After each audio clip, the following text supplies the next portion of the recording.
नमस्कार दोस्तों। राहुल गांधी का नरेंद्र मोदी को हर छोटी छोटी बात पर कटघरे में खड़ा करना ऐसा लगता है जैसे उन्होंने लक्ष्मण रेखा पार कर दी हो। मोदी विरोध के चक्कर में वो अक्सर देश को भूल जाते हैं। वे विपक्ष के वरिष्ठ नेता हैं। सरकार के कामकाज पर निगरानी रखना और जरूरी मुद्दों पर विरोध प्रकट करना उनका हक है। मुद्दों पर ऐसा विरोध राजनीतिक वजहों से हो सकता है, लेकिन ये विरोध लोकहित में होना चाहिए, समाज के हित में होना चाहिए, देश हित में होना चाहिए। विरोध सिर्फ इसलिए नहीं होना चाहिए कि आपको विरोध करना है।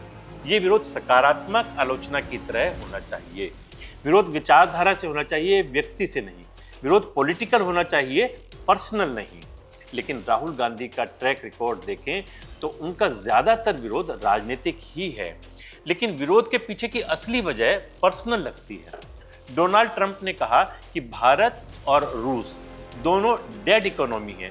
इसी मुद्दे पर जब संसद परिसर में राहुल गांधी की राय पूछी गई तो वो ट्रंप के सपोर्ट में खड़े हो गए, बोले हाँ वो सही है। जम्मू कश्मीर से 2019 में धारा 370 पर संसद में प्रस्ताव पेश किया गया और संसद में इसे हटाने का प्रस्ताव पास हुआ था। ये प्रस्ताव बहुमत से पास हुआ था, लेकिन राहुल गांधी और कई कांग्रेसी नेता आखिर तक अपने रुख पर डटे रहे, जबकि कई नेताओं ने कांग्रेस की मीटिंग में भी पार्टी के स्टैंड का विरोध किया था। बाद में धीरे धीरे वे नेता कांग्रेस छोड़कर चले गए। आज की तारीख में कांग्रेस का जम्मू कश्मीर में सत्ताधारी नेशनल कॉन्फ्रेंस के साथ गठबंधन है, लेकिन पार्टी सरकार में शामिल नहीं है और मुख्यमंत्री उमर अब्दुल्ला की बातों से भी कभी भी नहीं लगता कि कांग्रेस के साथ कोई रिश्ता बचा भी है। राहुल गांधी ने पुलवामा हमले पर भी सवाल उठाया था। पुलवामा से सबसे ज्यादा फायदा किसे हुआ, असली गुनाहगार कौन है? और वैसे ही उरी आतंकी हमले के बाद भी सर्जिकल स्ट्राइक हुई, उस पर भी राहुल गांधी ने प्रधानमंत्री मोदी पर सेना के जवानों के खून की दलाली जैसा गंभीर आरोप लगाया था। गलवान घाटी, लद्दाख झड़प और डोकलाम विवाद पर राहुल गांधी के बयानों पर हवाला देते हुए चीन के सरकारी मीडिया ग्लोबल टाइम्स ने यह समझाने की कोशिश की कि कैसे भारत के विपक्षी दलों को अपनी ही सरकार पर भरोसा नहीं रह गया है। तब राहुल गांधी के बयान थे, चीन ने हमारी जमीन ले ली, प्रधानमंत्री डरपोक हैं, और जब चीन सैनिक जमा कर रहा था मोदी जी सो रहे थे। ऐसा राहुल गांधी ने कैम्ब्रिज विश्वविद्यालय में एक कार्यक्रम में कहा था कि भारत में लोकतंत्र पर हमला हो रहा है।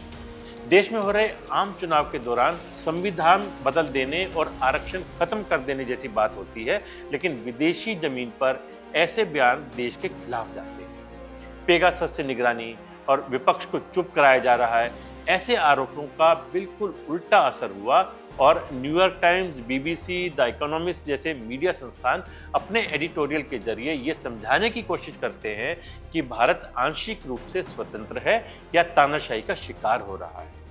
सबसे बड़ा सवाल तो ये है कि मोदी विरोध के चक्कर में देश कैसे पीछे छूट जाता है। ऐसी बातों का सबसे खराब पहलू तो ये है कि राहुल गांधी की बातों को अंतर्राष्ट्रीय मीडिया अलग अलग देशों में अपने हिसाब से इस्तेमाल करता है और देश की छवि खराब होती है।